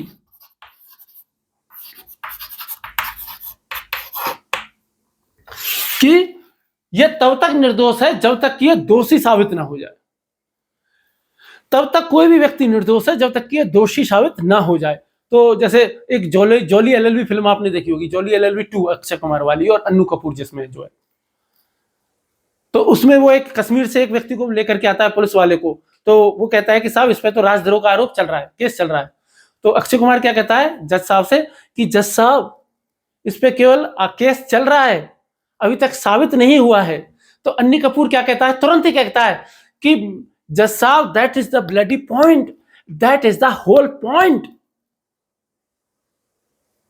कि अभी तक दोषी करार नहीं है, अभी तक केवल केस ही चल रहा है, दोषी साबित नहीं हुआ है। फिर वो अखबारों की कटिंग दिखाता है कि लेकिन साहब देखो, जो मेरा मुवक्किल जो है उसको तो सारे पूरे न्यूज चैनल, मीडिया हाउस सभी ने दोषी करार दे दिया साहब। तो कोर्ट भी क्या करता है, इनोसेंट अंटिल प्रूवन गिल्टी, क्योंकि संदेह की दृष्टि से देखता है कि यार पता नहीं किया होगा कि नहीं किया होगा, पूरा सबूत तो मिल जाए, 100% गारंटी तो मिल जाए। लेकिन किसी ने डेविड ह्यूम से पूछ लिया कि साहब डेविड ह्यूम ये बताओ, जब किसी भी चीज के बारे में हमें कुछ पता ही नहीं लग सकता, हमें ये भी नहीं पता लग सकता कि हम सो रहे हैं कि जाग रहे हैं, सपना देख रहे हैं कि क्या कर रहे हैं, तो आप बताओ कि हम सड़क पर जब जा रहे हों और एक तरफ से बस आ रही हो, ट्रैफिक आ रहा हो, तो हमें बस रोड क्रॉस करनी चाहिए कि नहीं करनी चाहिए? क्योंकि हो सकता है कि वो बस आ ही नहीं रही हो, हमको आती हुई केवल प्रतीत हो रही हो। तो डेविड ह्यूम क्या कहते हैं कि देखो ऐसा है, यदि आप संदेहवाद को अपने दुनिया के वास्तविक जीवन में अपनाना चाहोगे तो आप इसे अपना नहीं सकते। संदेहवाद के आधार पर जीवन नहीं जिया जा सकता।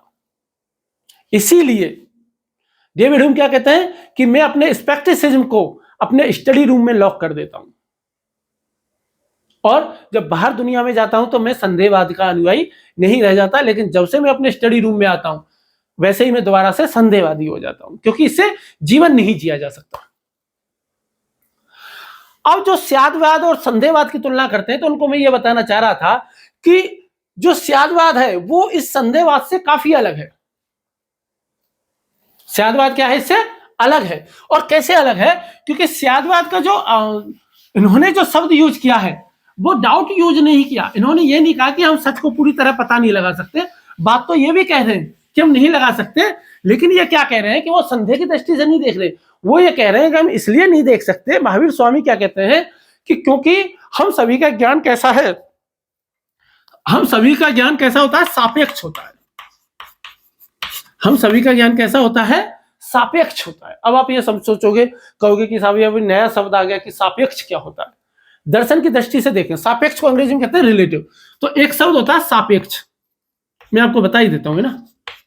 एक शब्द क्या होता है, सापेक्ष, इसको कहते हैं क्या, रिलेटिव। रिलेटिव वैसे तो रिश्तेदार को भी कहते हैं कि भाई रिलेटिव आ गए। और दूसरा शब्द होता है निरपेक्ष, इसका विलोम शब्द क्या होता है, सापेक्ष का निरपेक्ष। और निरपेक्ष को क्या कहते हैं, एब्सोल्यूट।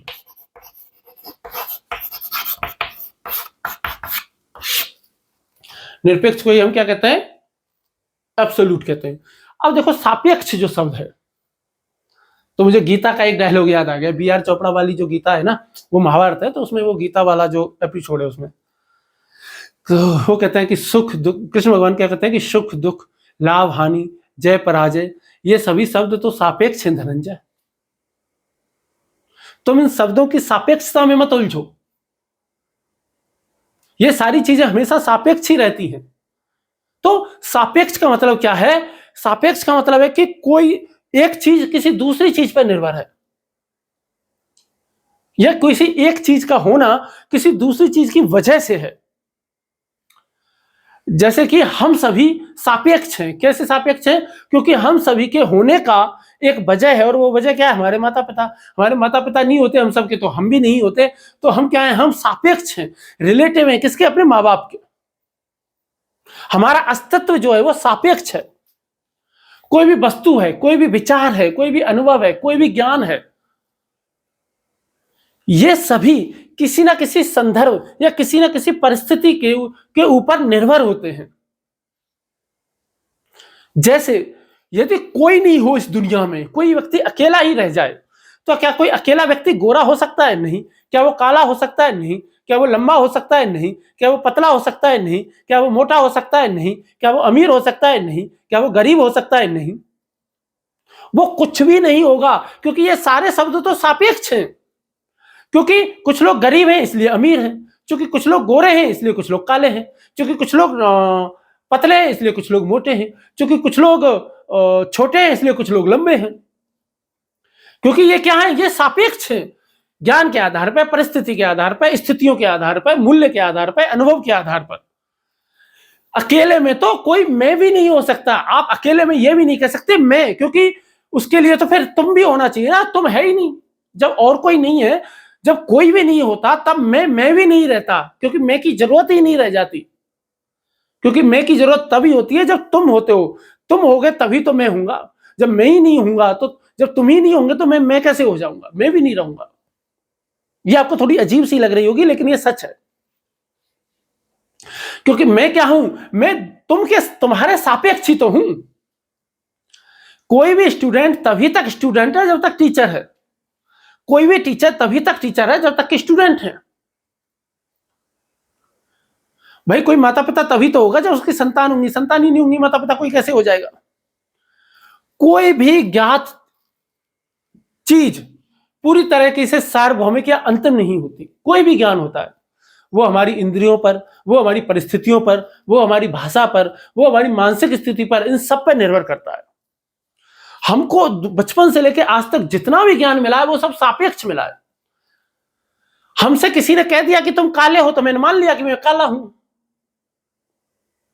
जबकि वास्तविकता में यदि देखा जाए तो दुनिया में जैसे जो बेचारे निग्रो लोग हैं, जो मुझसे भी ज्यादा उनका रंग खराब है, मतलब खराब तो नहीं कहना चाहिए, ये बहुत ही गलत बात होती है, मतलब मुझसे भी ज्यादा सांवला रंग है उनका, लेकिन मुझे विश्वास दिला दिया किसी ने कि तुम काले हो, तो मैंने मान लिया मैं काला हूं। जैसे हमारे यहाँ के जो गोरे लोग हैं, भारत के लोग जिनको हम गोरे कह देते हैं, उनकी तुलना यदि हम अंग्रेजों से करें, यूरोपियनों से करें, तो उन दोनों में से कौन गोरा होगा? यूरोपियन गोरा होगा। लेकिन हमने उनको विश्वास दिला दिया कि तुम क्या हो, गोरे हो। वैसे ही सफलता और असफलता तुमको ये सापेक्ष होती है। समाज तुमको भरोसा दिला देता है कि तुम सफल हो कि असफल हो। समाज ने भरोसा दिला दिया, कोई समाज के जैसे मुझे व्यूज मिल गए ज्यादा, मुझे ज्यादा लाइक्स मिल गए, तो ज्यादा सब्सक्राइबर यदि मिल गए, तो मैं क्या मान लूंगा? अपने आप को सफल मानूंगा, क्योंकि दुनिया कह रही है। और नहीं मिल रहा है तो मैं अपने आप को असफल मानूंगा। दुनिया ने कह दिया कि नहीं, टीचर बनना बड़ी उपलब्धि है, तो मैंने सफल मान लिया। दुनिया ने कहा क्या टीचर, टीचर कोई बात होती है, अरे कम से कम आईएएस होना चाहिए, आईएएस से नीचे तो कुछ, जिंदगी फेल है, खराब हो तुम, घटिया हो, जीवन में बहुत बुरी तरह फेल हुए हो तुम। मैंने मान लिया क्योंकि दुनिया कह रही है। तो ये तो दिमाग के ऊपर है ना, आप क्या भर रहे हो, लोग समाज कैसे देख रहा है, और यही सापेक्ष वाली बात है। अध्यापक हो गए, विषय हो गए, जैसे कोई भी विषय आपको पसंद नहीं है, या तो वो टीचर अच्छा नहीं मिला पढ़ाने वाला, टीचर अच्छा मिल गया तो आपको विषय भी अच्छे लगने लग गई। जैसे ये ब्लैक बोर्ड पे है, सबको ये ब्लैक बोर्ड एक जैसा नहीं दिखता, सबको अलग अलग तरीके से दिख रहा होगा। सभी, जैसे मैं अभी ये कोई यदि मेरी वीडियो देखेगा तो सब अलग अलग तरीके से आकलन करेंगे, क्या करेंगे ना? सब एक जैसा आकलन कर सकते हैं क्या? नहीं कर सकते, कोई नहीं कर सकता। गीता है, गीता पे 1000 से 2000 टीकाएं लिखी जा चुकी हैं, और 3000 ही लिख दी हो तो कोई पता नहीं। 3000 टीका कैसे लिख दी भाई? किताब तो एक ही है, उसके सभी ने अलग अलग अर्थ कैसे बता दिए? क्योंकि सबका देखने का नजरिया अलग अलग है, क्योंकि सबका ज्ञान सापेक्ष है, परिस्थितियों के अनुसार, विचारधाराओं के अनुसार, इंद्रियों के हिसाब से, और समय के हिसाब से, देश काल के हिसाब से। तो ज्ञान क्या है? सापेक्ष है। हमारा ज्ञान हर परिस्थिति में क्या होगा? सापेक्ष ही होता है। अब दुनिया में बहुत से लोग क्या होते हैं? मूर्ख होते हैं, महामूर्ख होते हैं। जैसे कुछ लोग क्या कहते हैं, भाई साहब आज ना धोनी जीतेगा ही जीतेगा, आज तो धोनी जो है वो जो सीएसके जीतेगी जीतेगी, आज तो सीएसके आईपीएल जीतेगी या मैच जीतेगी। कोई क्या कहेगा, अरे भाई साहब जीतेगी तो इंडिया ही, चाहे कुछ भी हो जाए। जैसे वो है ना, आएगा तो मोदी ही। अब कोई यदि कह रहा है कि आएगा ही मोदी, आएगा तो मोदी ही, तो ये उसका कैसा ज्ञान है? सापेक्ष ज्ञान है। ये मूर्खता है। ये कोई दुनिया में जो महामूर्ख होगा वही व्यक्ति ये कहता है। देखो, एक दो शब्दों का ध्यान रखना, मूर्ख में और समझदार व्यक्ति के वाक्यों में किसका अंतर है? जो व्यक्ति ही शब्द का यूज ज्यादा कर रहे हैं अपने वाक्यों में, समझ जाना वो मूर्ख है। यह मूर्ख होने की संभावना है। जैसे आएगा तो मोदी ही, ठीक है। जैसे जीतेगा तो सीएसके ही, जीतेगी तो आरसीबी ही, जीतेगा तो भारत ही, बारिश तो होगी ही, मैंने कह दिया है तो ऐसा होगा ही, भाई साहब कुछ भी हो जाए केजरीवाल ही जीतेगा। ऐसे शब्द जो ज्यादा करेगा वो कैसा होगा? मूर्ख होगा। लेकिन जो भी शब्द का यूज करता है वो, उसको आप इसकी तुलना में समझदार मान सकते हो, इसकी तुलना में इसको ज्यादा लोकतांत्रिक मान सकते हो। और ये कैसा होगा? तानाशाह।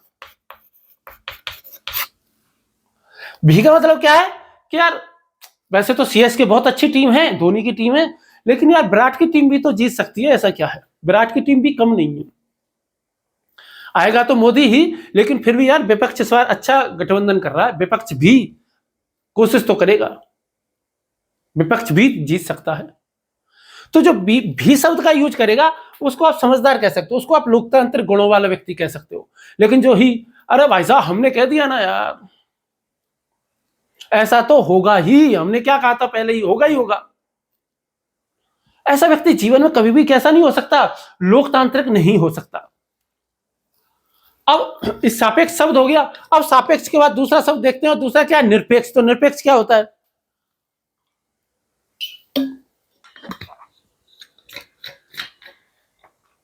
निरपेक्ष को हम क्या कहते हैं? एब्सोल्यूट।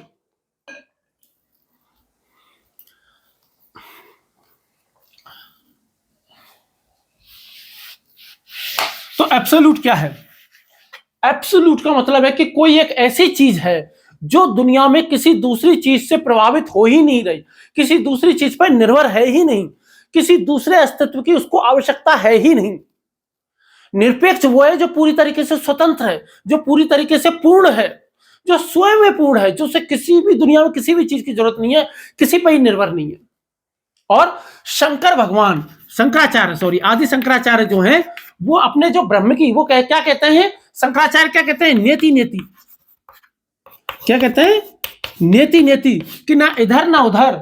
शंकर ये कहते हैं कि शंकर से कोई पूछता है ना कि ब्रह्म कितने हैं, तो शंकर क्या कहते हैं कि एक भी नहीं है। वो पूछते हैं कि एक भी नहीं है, कि जीरो है कि एक है, कहे ना दो है ना एक है ना जीरो है, वो है ही नहीं, वो संख्याओं में हो ही नहीं सकता, क्योंकि जैसे ही मैं कहूंगा एक, वो दो के सापेक्ष हो जाएगा।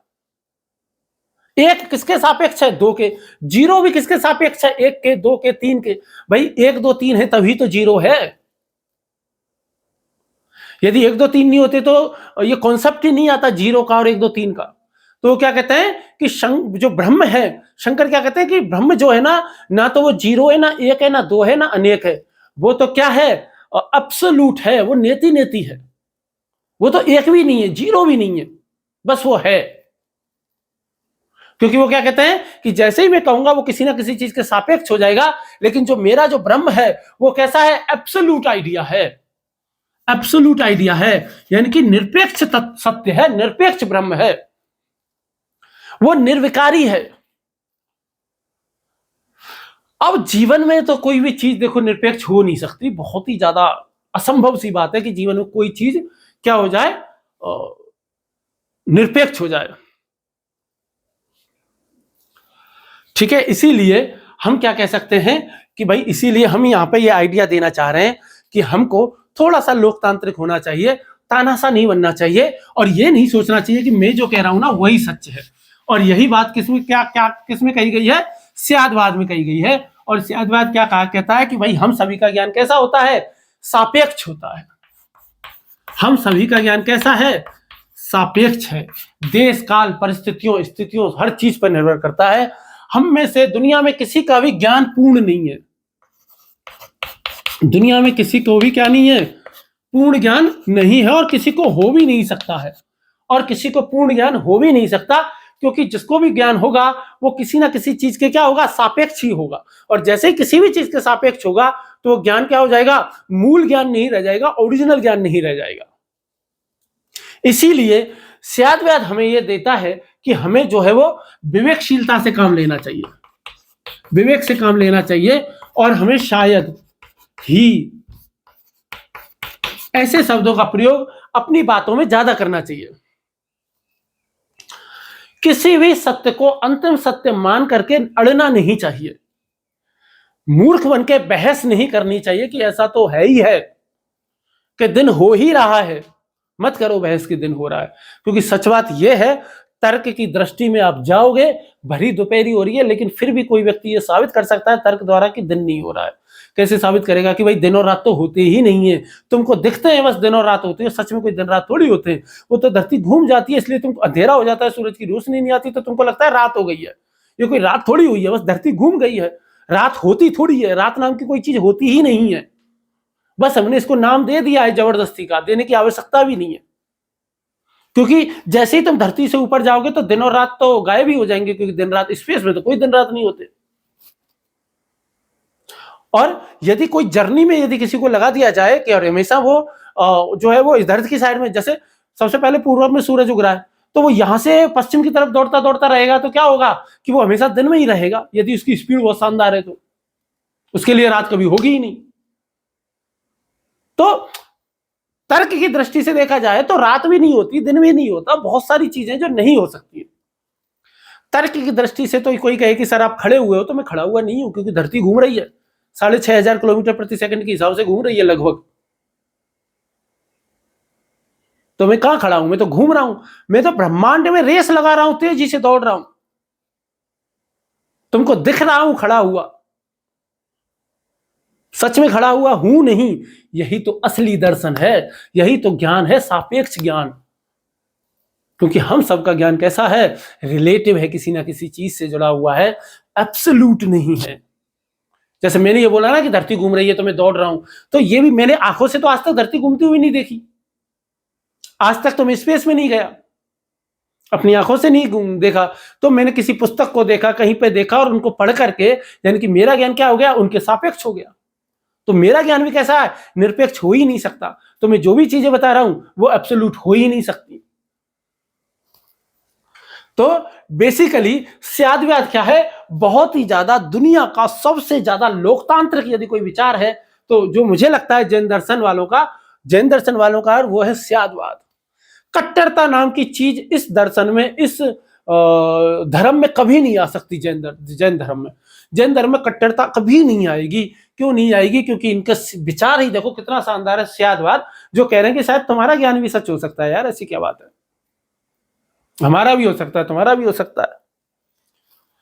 हम सभी का ज्ञान सापेक्ष है। पर बताए दुनिया का सबसे बड़ा दुख क्या है, दुनिया का सबसे बड़ा दुख यह है, वर्तमान समय में दुनिया का हर एक आदमी ये मानता है कि मेरे पास जो ज्ञान है ना वो क्या है, एब्सोल्यूट है, वो निरपेक्ष है। मैं जो कह रहा हूं ना भाई साहब, राजन बाबू ने बात कह दी ना तो सच है, समझे कि नहीं समझे। कितने भी कमेंट कर लो, कुछ भी कह लो, तुम कितना भी कह लो गलत है। अरे मैंने कह रहा हूं, तुम पढ़ा रहे हो ऑनलाइन, मैं पढ़ा रहा हूं ना, मैं बोलूंगा तो सही है, ठीक है। कमेंट करो, ये कमेंट मत किया करो, गलत वाला है ये सब क्या होता है, मैं बोलता हूं वो सही है। ऐसे मूर्ख लोग बहुत ज्यादा हो गए। लोग इतनी अकल ही नहीं रही कि जो ये समझ सकें कि नहीं यार, गलती किसी से भी हो सकती है। सभी का जो है वो चीजों को देखने का नजरिया अलग अलग तरीके का हो सकता है। हम में से प्रत्येक व्यक्ति का ज्ञान निरपेक्ष है। पर दुनिया को लगता है कि मैं जो विचार दे रहा हूं वो सही है, मैं जो आइडिया देता हूं वो सबसे श्रेष्ठ है, मैं जो बात कहता हूं वो सबसे अच्छी है, मैं तो एकदम परफेक्ट आदमी हूं। ये खराब है। सामने वालों में अकल है नहीं, इनकी इतनी समझ में नहीं आता। अरे मैं इतनी अच्छी वीडियो बना रहा हूं, देखें, लाइक करें, कमेंट करें, शेयर करें।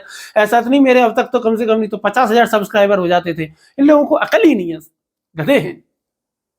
तो मैं क्या हूं, मैं महामूर्ख हूं। जो कोई व्यक्ति दुनिया में ऐसा सोचता है वो महामूर्ख है। और वो व्यक्ति कोई ये भी सोच रहा है अरे अपनी इतनी नॉलेज है तभी तो अपने इतने सब्सक्राइबर बढ़ रहे हैं, वो भी महागधा है।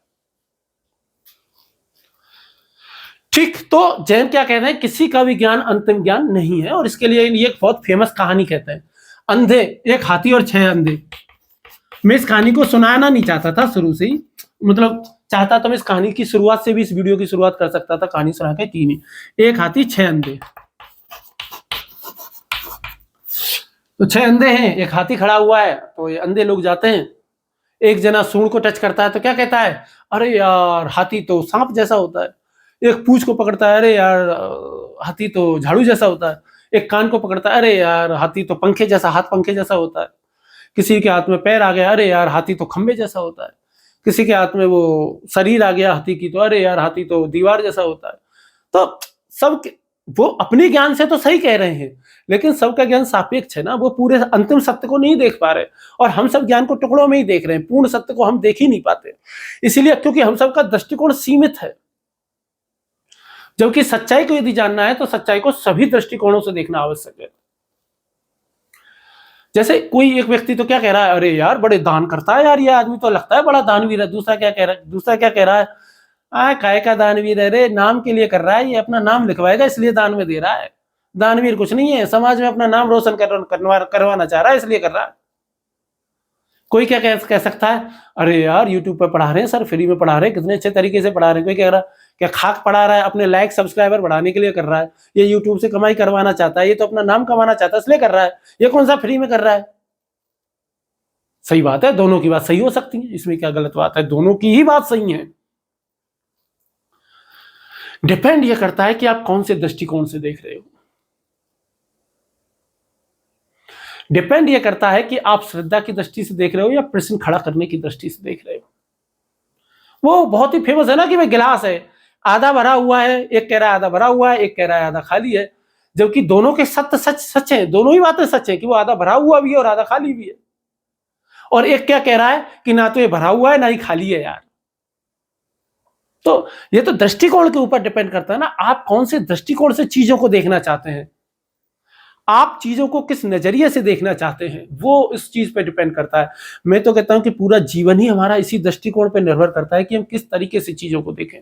कुछ लोग हमेशा हर चीज में कमी ढूंढते रहेंगे तो उनको कमी मिल जाएगी। किसी भी शादी में जाएंगे वहां कोई ना कोई कमी बता देंगे, 10 कमी। कोई भी व्यक्ति उनसे मिला, उसमें 10 कमी बता देंगे, उसकी 10 बुराई कर देंगे। किसी भी रिश्तेदार के यहाँ गए, उसकी 10 बुराई कर देंगे। उनको हर अच्छी से अच्छी चीज में बुरी ही दिखती, कोई ना कोई कमी दिखी जाती है। ऐसे लोगों को कहते हैं छिद्रान्वेषी। कुछ लोग बहुत शानदार लोग होते हैं, अरे फलाना आदमी, अरे कहीं किसी से भी मिलेंगे, अरे यार वो आदमी बहुत अच्छा है, अरे यार उस शादी में गए थे कितना बढ़िया खाना था यार, उस शादी में गए थे कितना बढ़िया व्यवस्था थी, अरे यार उसका राजन बाबू का वीडियो देखा एकदम बढ़िया था यार, मस्त था, शकल तो सड़ियल है लेकिन पढ़ा था ठीक है यार। अब डिपेंड करता है ना नजरिया क्या है, वही दृष्टिकोण है। तो बेसिकली शायदवाद क्या कहता है कि साधारण मनुष्यों का ज्ञान कैसा होता है, सापेक्ष होता है, किंतु उन्हें ये बात समझाना आसान नहीं है, बहुत कठिन बात है। और मूर्ख को समझाना तो और भी कठिन बात है। ज्ञानी को तो फिर भी समझा सकते हैं। जैसे सुकरात से किसी ने कहा ना कि यार सुकरात आपकी नॉलेज बहुत ज्यादा है, तो आपको तो सब कुछ पता है। तो उसने कहा मुझे सब कुछ नहीं पता, बस मुझे एक ही बात पता है कि मुझे कुछ नहीं पता है। लेकिन बड़े मजे की बात है कि सुकरात क्या कहता है कि मैं जानता हूं कि मैं कुछ नहीं जानता, लेकिन मुझे यह पता है कि तुम कुछ नहीं जानते, लेकिन तुमको यह लगता है कि मैं सब कुछ जानता हूं। दुनिया की सबसे बड़ा दुख क्या है कि लोग कुछ नहीं जानते, लोगों को क्या लगता है कि वो सब कुछ जानते हैं। जबकि जो बेचारे ज्ञानी है, जिनको वास्तविकता में ज्ञान है, अब वो चूंकि वो तो इतना ये सब पढ़े लेते हैं कि उनको पता लग जाता है कि मेरा ज्ञान अंतिम सत्य नहीं हो सकता, तो वो क्या कहेंगे, वो तो खुद उनका कॉन्फिडेंस इतना नहीं रहता जितना मूर्ख क्या रहता है। मूर्ख व्यक्ति में जितना ज्यादा आदमी कॉन्फिडेंस में रहता है ना, मूर्ख होने की संभावना उतनी ज्यादा होती है। इसलिए ओवर कॉन्फिडेंस में नहीं होना चाहिए। निरर्थक दावे ठोकते रहते हैं ना बहुत सारे, अरे भाई साहब 2039 तक मोदी ही रहेगा, कुछ दिनों में देखना भाई साहब मोदी ही भगवान कल्कि का अवतार है। कुछ लोग क्या कहेंगे, अरे भाई साहब मोदी से बड़ा चोर ही नहीं देखा हमने, तो ये दुनिया में सबसे बड़ा चोर मोदी ही है। ये दोनों ही आदमी महामूर्ख है। और हंसी आती है ऐसे मूर्खों पे, और कुछ नहीं है। तो ठीक है, तो महावीर जी की शायदवाद समझ में आ गया तुम्हारे। शायदवाद क्या है कि व्यक्ति को अपनी ज्ञान की सीमा को पहचानना चाहिए और पूरी ईमानदारी के साथ अपने कथनों में इस बात को स्वीकार करना चाहिए कि मेरा ज्ञान निरपेक्ष नहीं है, मेरा ज्ञान सापेक्ष है, मेरे कथनों में गलती हो सकती है, मुझसे भी गलत बात कही जा सकती है। जो बड़े से बड़े वैज्ञानिक हो गए ना, वो भी जितने भी प्रयोग करते हैं, वो क्या कहते हैं, वो ये बात कहेंगे कि भाई जब तक साबित नहीं हो जाए तब तक के लिए ये चीज है, ठीक है। और जब साबित हो जाता है कि ये चीज गलत है तो मान लेते हैं। जैसे लोग कहते हैं कि भाई विज्ञान ने साबित किया कि मनुष्य का हृदय बाईं तरफ होता है, लेकिन आप किताबों में क्या पाओगे कि सामान्यतः मनुष्य का जो हृदय है वो बाईं तरफ होता है, सामान्यतः कहेंगे, क्योंकि किसी किसी का दाईं तरफ भी होता है। तो अब कोई कहता है कि भाई कौवा हमेशा काले रंग का होता है, ये बात तभी तक सच है तब तक वो कभी किसी दिन किसी दूसरे रंग का सफेद कौवा ना देख ले। जैसे ही किसी दिन सफेद कौवा देखा तो वो बात झूठी हो जाएगी। ठीक, अब हम शायदवाद के लाभ और हानि यही देख लेते हैं, सकारात्मक और नकारात्मक पक्ष, जिससे क्या रहेगा कि एक एक सिद्धांत पे चलते चलेंगे, वही लाभ हानि करते चलते रहेंगे, तो समझने में ज्यादा आसानी रहेगी। ठीक है, तो शायदवाद का विचार हमने देख ही लिया। अब शायदवाद के विचार का लाभ हम देख लेते हैं। अब कितने सारे लाभ तो मैंने आपको अभी बता दिया।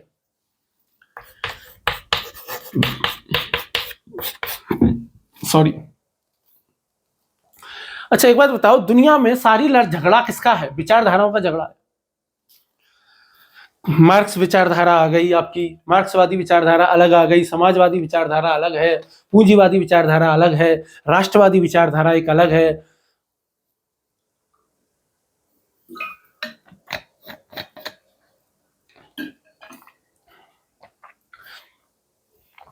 कितनी तरह की विचारधाराएं चल रही हैं, और जितना भी राजनीतिक रूप से झगड़े हो रहे हैं वो सब किसके आधार पे हो रहे हैं? विचारधाराओं के आधार पे हो रहे हैं।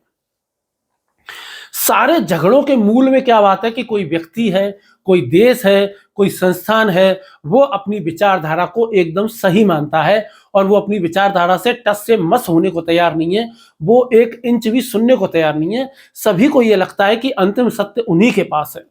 वो ना तो दूसरे का पक्ष सुनना चाहते हैं और ना ही दूसरे के पक्ष को समझने का धैर्य किसी के पास है। इसी वजह से जन्म होता है किसका? आतंकवाद का। इसी वजह से जन्म होता है किसका? नक्सलवाद का। इसी वजह से जन्म होता है किसका? सांप्रदायिकता का।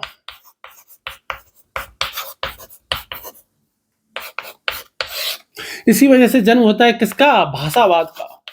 इसी वजह से जन्म होता है किसका? जातिवाद का। इसी वजह से जन्म होता है किसका? रंग भेद का। आपको शायद पता नहीं हो तो बता दूं, रंग भेद के आधार पर लाखों लोग इस दुनिया में मारे गए। ये जितनी भी चीजें मैंने आपको बताई हैं, ये सारे के सारे झगड़े यदि हो रहे हैं तो एक विचारधारा के नाम पे लोगों को लग रहा है मेरा विचार सबसे ठीक है। जैसे आतंकवाद फैलाने, जैसे ISIS जो ऐसी विचारधारा है, इस्लामिक स्टेट जैसी विचारधारा हो गई। जितने भी आतंकवादी संगठन इस दुनिया में हैं, उनको क्या लगता है? उनका विचार सबसे अच्छा है और पूरी दुनिया में उनका ही विचार कायम होना चाहिए, और किसी का कोई भी विचार हम मानेंगे ही नहीं, गलती से भी सुनेंगे भी नहीं, गर्दन काट देंगे सीधा, क्योंकि हमारा ही सही है। तो क्या फैल गया? पूरी दुनिया में आतंकवाद फैल रहा है। किसी ने कह दिया कि नक्सलवाद फैल रहा है कि नहीं भाई, गरीबों को हक नहीं मिल रहा, राज्य बहुत बुरी संस्था है, राज्यों को खत्म कर दो, मिटा दो राज्य को, राज्य तो होना ही नहीं चाहिए, प्रत्येक व्यक्ति स्वतंत्र है और राज्य को खत्म करो, हिंसक क्रांति कर दो। तो क्या हो गया? नक्सलवाद पैदा हो गया। लोग क्या कह रहे हैं? अरे भाई साहब, हिंदू धर्म से बड़ा कोई धर्म नहीं है। अरे भाई, इस्लाम सच्चा धर्म एक ही है, इस्लाम सच्चा मजहब एक ही है, इस्लाम। अल्लाह के अलावा कोई नहीं, इस्लाम के अलावा पूरी दुनिया में कोई धर्म नहीं होना चाहिए, ईसाई के अलावा कोई व्यक्ति कोई धर्म नहीं होना चाहिए। सब यही कह रहे हैं, चाहे क्रिश्चियन हो, कोई भी हो। यदि कोई भी धर्म इस तरीके का विचार अपना रहा है, सोचो वो कितना बड़ा मूर्ख है। कोई भी धर्म वाला कोई भी व्यक्ति हो, इस तरह के विचार वो कह रहा है कि मेरे अलावा दुनिया में कोई जिंदा ही नहीं रहना चाहिए, सबको मेरे ही विचार मानने होंगे, सबको मेरा ही धर्म मानना पड़ेगा, सबको मेरे ही धर्म में कन्वर्ट होना पड़ेगा, उनसे बड़ा मूर्ख कोई नहीं है। वो इस दुनिया को नरक बनाने की कोशिश कर रहे हैं, नरक जीते जी, जो कि ये दुनिया स्वर्ग हो सकती है, लेकिन इस दुनिया में ही वो रक्तपात फैला देना चाहते हैं, अहिंसा फैला देना चाहते हैं। इसी वजह से जैन दर्शन इतना महान है, क्योंकि वह स्यादवाद का विचार देता है कि सभी के विचार सही हो सकते हैं। इसीलिए जैन दर्शन में कट्टरता आने की संभावना बहुत कम है। भाषावाद हो गई, अरे हिंदी क्या है, हिंदी सीखेंगे ही नहीं, हिंदी खत्म करो, हिंदी हमारे ऊपर नहीं थोपोगे भाई। अरे साउथ की लैंग्वेज हम सीखेंगे ही नहीं, हम तो हिंदी ही बोलेंगे और कोई भाषा सीखेंगे ही नहीं। पूरी दुनिया को चाइनीज भाषा सिखा दो, पूरी दुनिया को अंग्रेजी सिखा दो। क्या मूर्खता वाली बात है भाई। ये सब तुक्के हैं, तुक्के से तुमको ये सब मिल गया भाई। आप ये बात सोच करके देखो यार। जैसे मैं हूं, मैं अपना ही उदाहरण ले लेता हूं, और कोई है नहीं यहाँ पे, क्लास होती तो आप में से किसी का ले लेते। अब मान लो कि मैं भारत में पैदा हो गया, तो इसलिए मैं भारत के लिए जान दे रहा हूं, इसलिए मुझे भारत का नक्शा पसंद है, इसलिए मुझे भारत का झंडा पसंद है, इसलिए मुझे जनगण मन सुन करके मेरा रोम रोम जो है वो खड़ा हो जाता है, ठीक है। और पर यदि मैं अमेरिका में जन्म लेता तो मैं अपने आप को क्या कहता? प्राउड अमेरिकन कहता। मैं अपने आप को अंकल सैम कहता, मैं कैप्टन अमेरिका का झंडा लेके घूमता। तो तुक्के से आप किसी एक देश में पैदा हो गए हो, अब तुक्के से आप किसी एक धर्म में पैदा हो गए हो, इसमें आपका कुछ भी नहीं है। तुक्के से आप एक भाषा में पैदा हो गए, तुक्के से आप एक रंग में पैदा हुए हो, और कुछ भी नहीं है। यदि आप कॉकेसाइड में हुए होते, निग्रो हुए होते, मंगोलाइड हुए होते, कोई से भी हो सकते थे, सिर्फ एक तुक्का था, इससे ज्यादा कुछ है ही नहीं। इसीलिए कोई बेचारा काला है, कोई गोरा है, तो गोरे वाले काले लोग हैं क्या, बेकार लोग हैं क्या? है सिर्फ एक तुक्का ही तो है, और क्या है ले दे करके। एक संयोग है, मात्र एक संयोग, और जो चीज तुक्के से मिली उस पर क्या घमंड करना। तुम्हारा कुछ योगदान है क्या? तुम जिस जाति में पैदा हुए, उस जाति में पैदा होने पर, उस धर्म में पैदा होने में तुम्हारा कोई योगदान है क्या? जिस देश में पैदा हुए, उस देश में पैदा होने में तुम्हारा कोई योगदान है क्या? जिस भाषा में, रस नस्ल में, धर्म में, जाति में, किसी भी चीज में ले लो यार, तुम्हारा क्या खुद का क्या योगदान है? तुक्के से मिली ना, तुक्के से। ये बात समझ में ही नहीं पाती है लोग बाग, और एक दूसरे का गला काटने के लिए तैयार होते हैं। इसीलिए स्यादवाद का विचार बहुत ज्यादा लाभकारी है, ठीक है। ये सब इसके लाभ नहीं है ना। आतंकवाद को खत्म करता है, ये नक्सलवाद को समाप्त करता है, सांप्रदायिकता को, भाषावाद, जातिवाद, रंगभेद, मतलब सभी प्रकार की कट्टरता को खत्म करता है स्यादवाद का विचार। ये इसका लाभ है। और जब ये सब चीजें बहुत ज्यादा, हद से ज्यादा बढ़ जाती है ना, फिर क्या होते हैं? फिर युद्ध होते हैं, फिर नरसंहार होते हैं, जीनोसाइड होते हैं। फिर क्या होते हैं? दंगे होते हैं।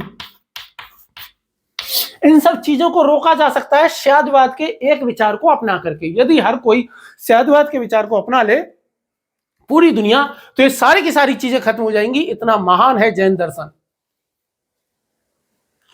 यदि सब स्यादवाद को अपना लेंगे तो चर्चा की संस्कृति विकसित होगी। कौन सी संस्कृति? चर्चा की संस्कृति। और हमने पढ़ा था वो वोल्टर वाजहर्ट का ये कथन, हमने कौन सा पढ़ा था कि दुनिया में चर्चा की संस्कृति दुनिया के कुछ ही समाजों में है, और आश्चर्य की बात नहीं है कि ऐसे ही समाजों ने प्रगति की है। आप देख लो जैन दर्शन सबसे ज्यादा प्रगतिशील दर्शन यदि कोई है भारत में, देख लो सबसे ज्यादा प्रगतिशील यदि लोग कौन है तो जैन धर्म के लोग हैं।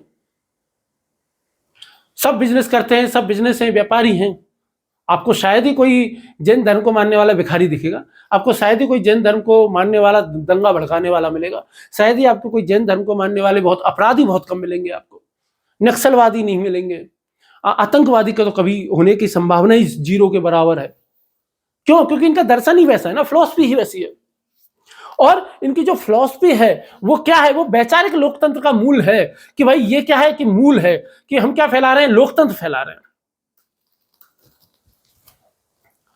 क्या फैला रहे हैं? लोकतंत्र फैला रहे हैं। मतलब लोकतंत्र का आधार क्या है? लोकतंत्र का आधार है चर्चा की संस्कृति। और ये क्या दे रहे हैं? चर्चा की संस्कृति दे रहे हैं। इससे ज्यादा चर्चा की संस्कृति और कोई क्या ही देगा?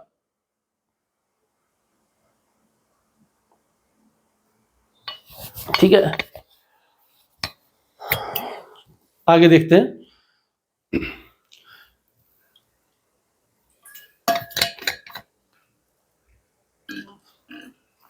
आज के समय में हर कोई क्या कहता है कि मेरा जो नॉलेज है ना उस पर सवाल खड़े मत करना, मैंने कहा है ना तो एकदम सही कहा है, मेरा ज्ञान कैसा है? अप्रश्नीय है। लोग क्या मानते हैं कि उनका जो ज्ञान है, उनका जो ज्ञान है, अपने ज्ञान को लोग क्या मानते हैं? अप्रश्नीय मानते हैं कि मेरा ज्ञान तो प्रश्न के योग्य है ही नहीं, तुम मेरे ज्ञान पर प्रश्न खड़ा कर कैसे सकते हो? तुम मूर्ख हो क्या? क्योंकि मुझे एकदम सही ज्ञान है। तो वो कहता है कि भाई ठीक है, थोड़े लोकतांत्रिक हो जाओ, तुम ये मानो कि भाई हो भी सकता है, तुम्हारा ज्ञान गलत भी हो सकता है, ऐसी क्या बात है? जो सामने वाला कोई आदमी है छोटा है, जो छोटा नहीं, उसमें भी कोई बड़ी बात है। आपसी मतभेद इससे सुलझ सकते हैं। इससे क्या सुलझ सकते हैं? आपसी मतभेद इससे सुलझ सकते हैं। और क्या इससे सुलझ सकता है? लोकतंत्र का विकास। भाई लोकतंत्र फैलाने के लिए, लोकतंत्र की सफलता के लिए राज्यसभा, राज्य संसद, लोकतंत्र, राज्यसभा, एमपी, एमएलए, विधानसभा, ये सब ज्यादा जरूरी है कि आम जनता के दिमाग में लोकतंत्र का विचार गहराई से बढ़ जाए, वो ज्यादा जरूरी है। भाई विचार का ज्यादा जरूरी है। तो लोकतंत्र का विचार कौन फैलाता है? स्यादवाद फैलाता है। स्यादवाद क्या है? कट्टरता से बचाता है। स्यादवाद क्या करता है? प्रत्येक व्यक्ति को सम्मान देने की बात करता है कि भाई सभी के सवालों का, सभी की बातों का हमें क्या करना चाहिए? पूरी तरीके से सम्मान करना चाहिए। ठीक है, चलिए अब हम स्यादवाद की सीमा देख लेते हैं। तो लाभ हो गए, लाभों को 4-5 लाभ बना करके दे देना इनको, है ना। अब हम इसकी क्या देख लेते हैं? स्यादवाद की सीमाएं।